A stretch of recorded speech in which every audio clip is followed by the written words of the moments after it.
I was directed to a video discussing evolution and focusing on things that are not inherently or obviously related to survival, including men going bald. For some reason, that really spoke to me. Let's take a look. I think most people can sympathize with the experience of apprehending some weird trait about our biology and then wondering, why does that exist? Why is that the way that it is? Yes, that's the great thing about science. We can try to figure out why certain biological functions exist. If you understand the basic underlying structure of evolutionary theory, that mutations happen, and if those mutations help an organism survive and breed, they'll be passed on. We can use that as a stepping stone to try to understand biological functions. Now, it might not always be obvious, and to be fair, there are some things we may never figure out, but having a place to start is always helpful. It's like maybe it's hair in a weird place or a weirdly shaped toenail or something like that. Or maybe it leads to more complicated questions like, why do our bodies age and experience things like male pattern baldness?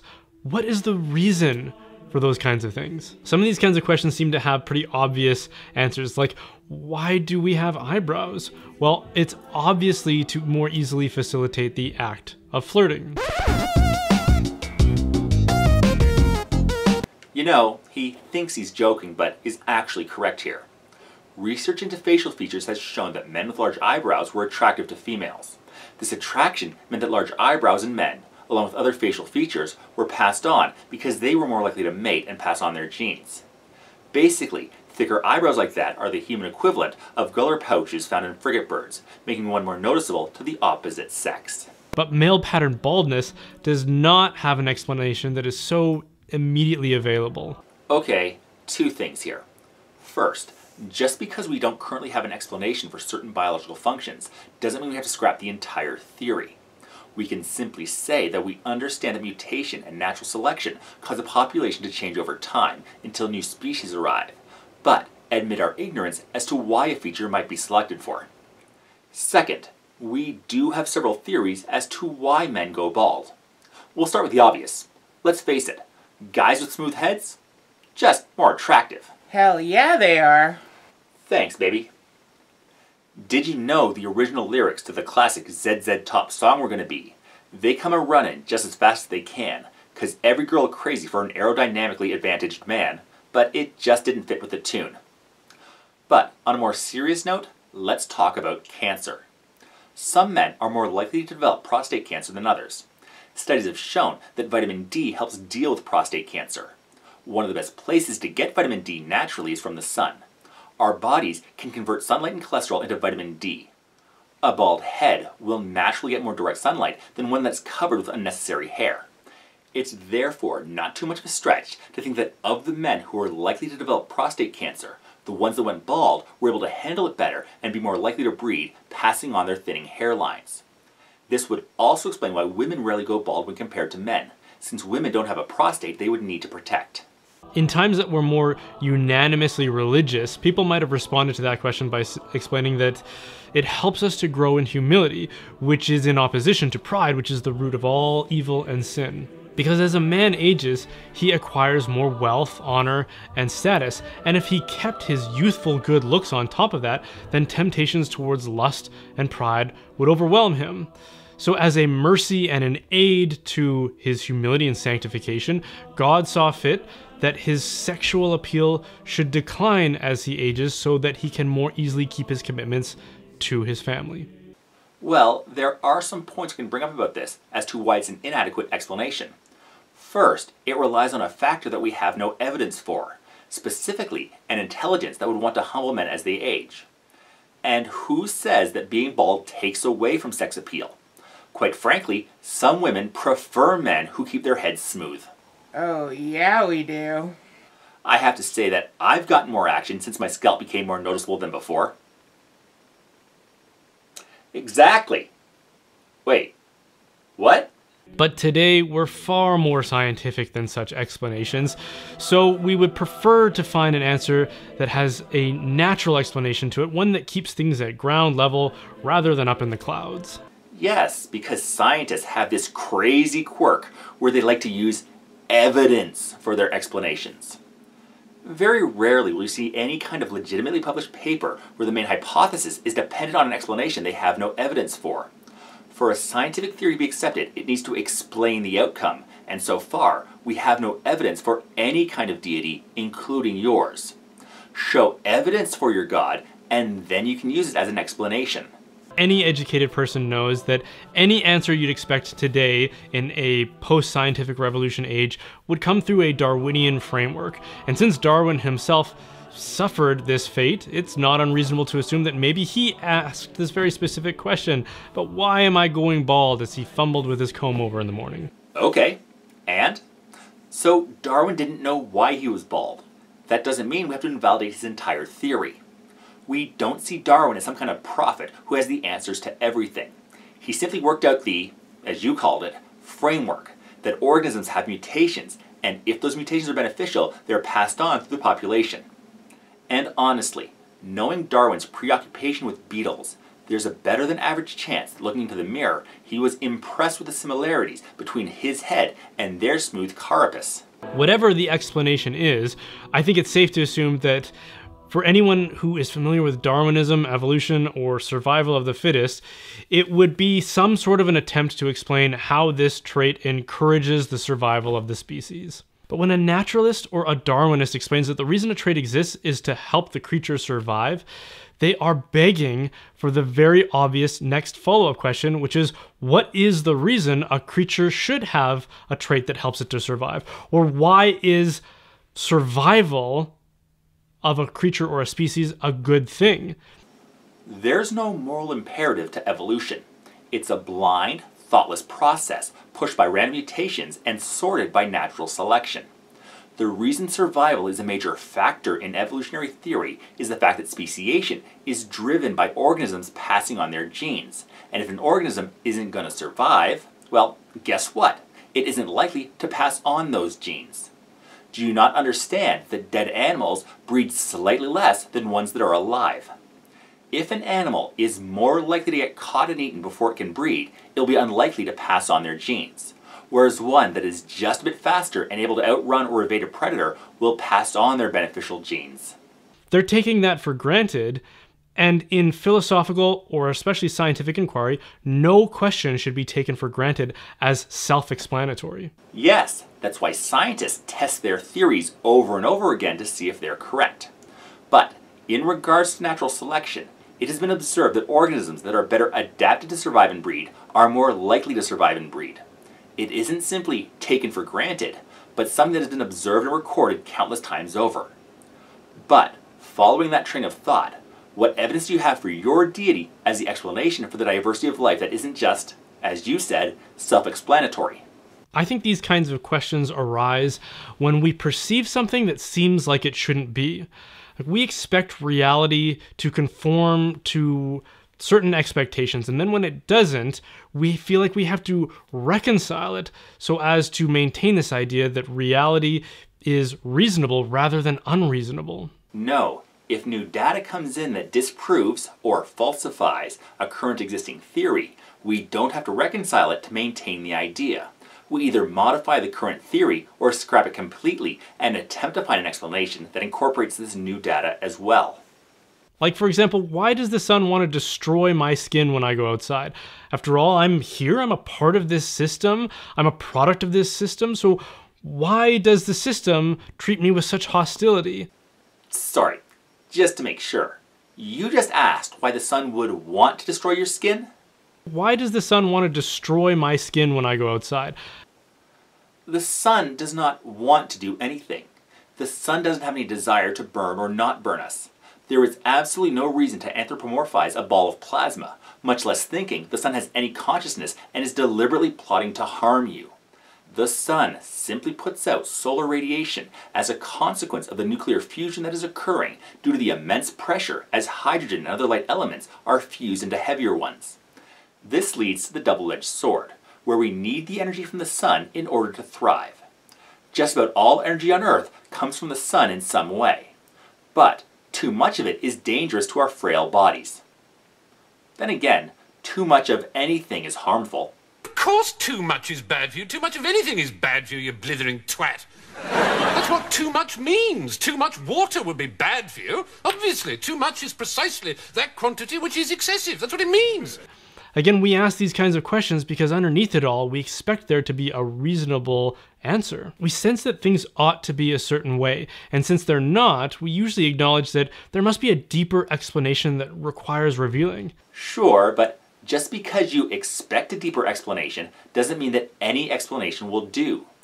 No matter how much anyone might want an intelligence behind the natural laws of the universe, that doesn't mean there is one. How we want the universe to be has exactly zero bearing on how it actually is. Scientists deal with what their observations about the world reveal, and how they want the world to work should not affect their results. If new information comes along that disrupts or even completely overturns a current theory, we need to follow where that information takes us.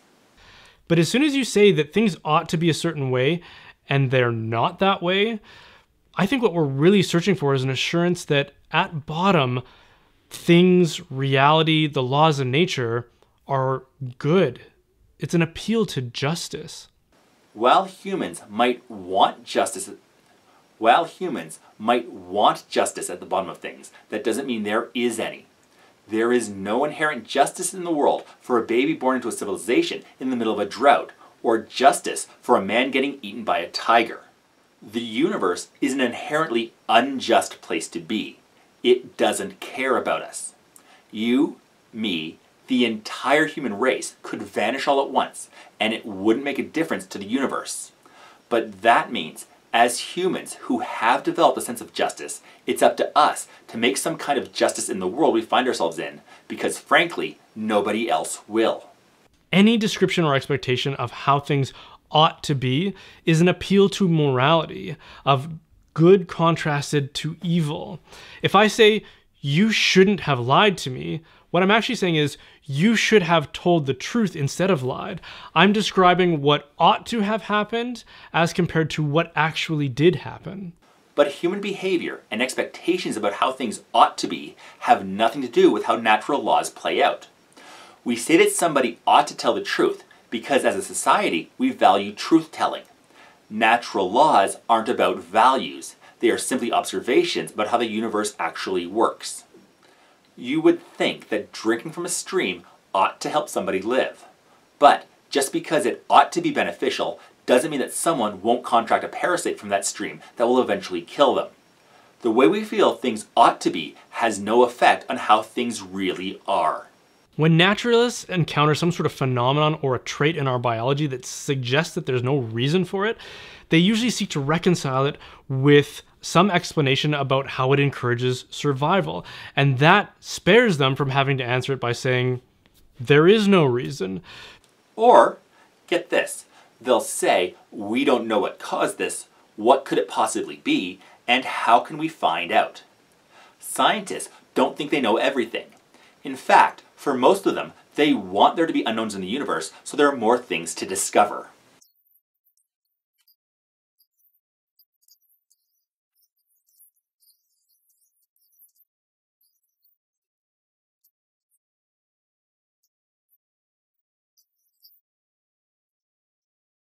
And sometimes, scientists will say there is no reason for certain adaptations, like eye or hair color. A random mutation just happened to cause a slight change, and while it wasn't beneficial, it wasn't detrimental either, and by luck of the draw, was passed through a population. The universe and everything in it is the consequence of meaningless, random, indifferent chaos. That's the answer that every single person's conscience seeks to avoid, lest we and our sanity along with us falls into nihilistic despair, and we can't have that. No. The universe, not having any intelligence behind it, doesn't automatically put one into nihilistic despair. Frankly, I'm an anti-nihilist. Yes, the universe doesn't care about us. There's no governing intelligence to provide justice or aid us, so it's up to us to help each other out.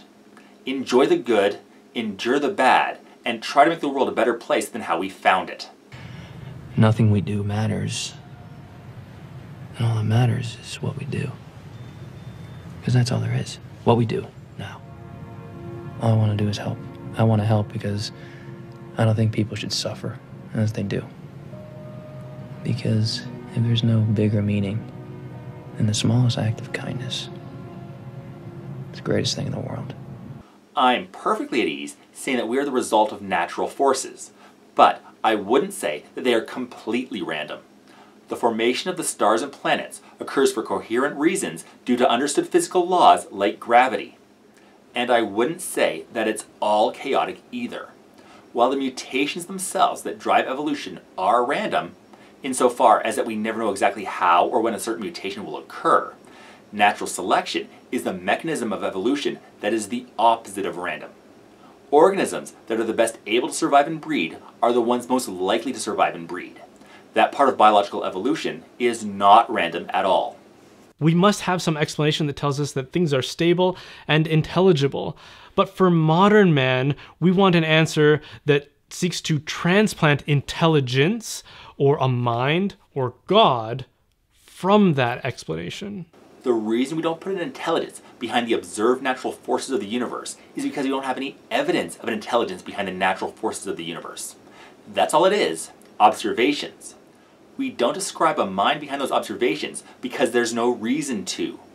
Show the evidence that points to intelligence behind how the universe works, and we'll have to follow where that evidence points, updating, modifying, or even scrapping our current theories if needed. But until then, nobody is transplanting God from our explanations. God is simply an inadequate explanation. And survival seems like the thing that does this. If we can explain everything through the need to survive, then we don't have to appeal to some higher spiritual or metaphysical reality. If you're talking about biological evolution, then yeah, we can observe that survival is a driving force for passing on genes. Simply put, if an organism isn't able to survive, it won't pass on its genes. But if a mutation causes an organism to be better adapted for survival, then it will be more likely to pass on its genes. The reason we don't appeal to a higher spiritual or metaphysical reality is because there is no evidence of one. Scientists only use what evidence they've acquired through observation and experimentation as an explanation for their theories. That doesn't mean that a higher spiritual or metaphysical reality doesn't exist, only that we have no evidence for one, so we can't put that forward as an explanation for our understanding of the universe. And as a side note, no, survival is not the only factor that drives evolution. There is also, for example, sexual attractiveness, making one more noticeable to the opposite sex in order to facilitate breeding. The remarkable plumage of the peacock makes it more desirable to the peahen, but also more noticeable to other predators, something that actually makes survival less likely. A peacock with a mutation that makes it more drab and less noticeable has a better chance to survive, but since it's also less likely to mate, its life-saving drab colorization is less likely to be passed on. But you should have known this already. Your eyebrow comment at the beginning was an excellent example of this. It sounds like something that is very grounded in the day-to-day affairs of nature, but doesn't leave us wondering that if we wake up tomorrow, all chaos will erupt around us because there isn't actually a reason for anything. I don't follow. Just because I don't accept there's an underlying intelligent cause of the universe, that doesn't mean I think that chaos will erupt around us. Natural laws have been discovered and studied, and I have every reason to assume they'll continue to work in the future. I have no reason to think those laws were dictated by intelligence, but we know those laws exist. Honestly, humans still don't really know why mass bends space-time to cause gravity, but we know that it does. Just because we don't know why, doesn't mean we must think that gravity could cease to exist at any time. We can finally say, there is no lawgiver, but there are laws governing everything. Everything is intelligible, but there's no intelligence behind it all. I hope you can detect the contradiction in that. No, I don't see a contradiction in any of that. Natural laws are what we have observed in the universe, how matter reacts with other matter. Just because matter acts in a certain predictable way, doesn't mean we have to say that it was designed that way by an outside force. And because a natural event is understood or intelligible, that doesn't mean an intelligence caused it. We can comprehend the natural laws that govern how water behaves at lower temperatures, and understand how those laws result in a snowflake being formed. But that doesn't mean that there's a lawmaker or intelligence behind the formation of snowflakes. When we make an observation about a biological trait or some phenomenon that at first glance doesn't appear to make much sense to us, so we go seeking for an explanation, we need to be more honest that what we're really trying to do there is reconcile this observation with an underlying assumption that truth, goodness, and intelligence prevail in the universe. If they didn't, then we shouldn't ask the question. I don't follow that at all. I don't follow that at all. I have no expectation there is any kind of underlying goodness or intelligence in the universe. When presented with a phenomena like a biological trait that we don't have any explanation for, we simply ask, what evidence is there that might explain what caused this? The reason why we don't turn to an intelligent creator being is because we simply have no reason to accept one as the answer to, well, anything. If you want a God to be an explanation, you need to show that it exists first. And if by some glitch in the system we did ask the question, then the answer should be, there is no reason. Everything that is produced by a random accident and will be resolved by a random accident. But we don't do that. Most atheists don't even do that. They believe that they found in Darwin an explanation that gives them safety and security in reason, but without God. But what they've failed to do is to realize that they haven't provided an explanation for why survival matters in the first place. Darwin, through his revolutionary work, simply offered an explanation for the diversity of biological organisms across the planet. It doesn't give us safety or security.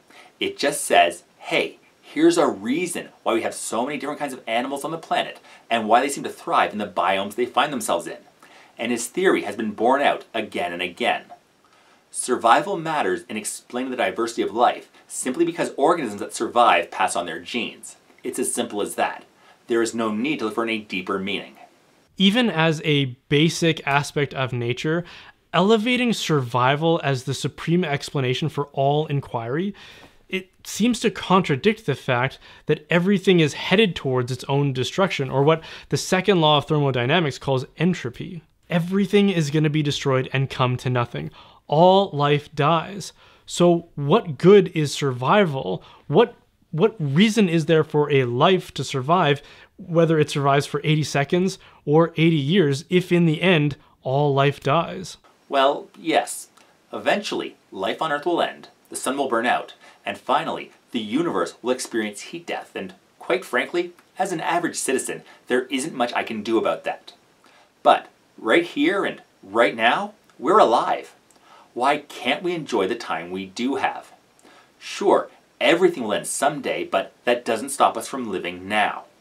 And in the same way, other organisms will live, breed, and if their offspring are better at surviving, they will supplant others that are not as well adapted. The fact that they, and everything, will eventually die doesn't invalidate their existence in the moment. The only reasonable explanation that I can think of is if those 80 years provide that life with a window of opportunity to fulfill some purpose that 8 seconds or 80 seconds would not have provided. In other words, the theory of evolution, while trying to explain everything through the lens of survival, has not escaped purpose. But that's not reasonable at all. You might want there to be purpose in your life. You might desire it with every ounce of your being, but in the end, no matter how much you think you need or even deserve a purpose, there is no evidence you have been given one by any intelligence out there. Which I find incredibly freeing, since it means that I get to choose the purpose for my life. And I choose to be the best father to my kids and the best husband to my wife as possible. For example, if someone says, why is a chair the way it is? You could say, oh, well, it's got 4 different legs to keep it from tipping over. It's got a seat so that someone can sit on it. It's got a back so that they can have more back support. And it's made of sturdy material to keep it from collapsing when weight is put on top of it. Okay, well, all you've done is explain the mechanics of it, but you haven't explained why it is. The answer to that question is because someone designed it to fulfill a purpose. As soon as we admit purpose to something, we are admitting that it derives that purpose from an intelligence. Purpose admits reason, and reason admits that intelligence willed it. You seem to have made a fallacy in your comparison. Yes, chairs and other man-made objects almost always have a purpose behind them. But Not every object is created by an intelligence. Just because some objects are designed to fulfill a certain role, like chairs being designed to be sat on, doesn't mean that everything you encounter has some underlying reason to exist. Biological evolution is a mindless process.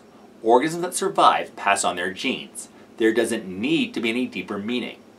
Liquids will flow to the lowest possible point and collect to fill whatever container they're in. There's no purpose for this. That's just how liquids behave. Similarly, biological evolution will occur simply because organisms that have the best ability to breed will be the ones to pass on their genes. If you ask why something is and someone says, well, for survival, then they haven't fully answered the question, because the question is asking what the purpose is. Survival may be the mechanism that supports the purpose, but the purpose is the answer to the question.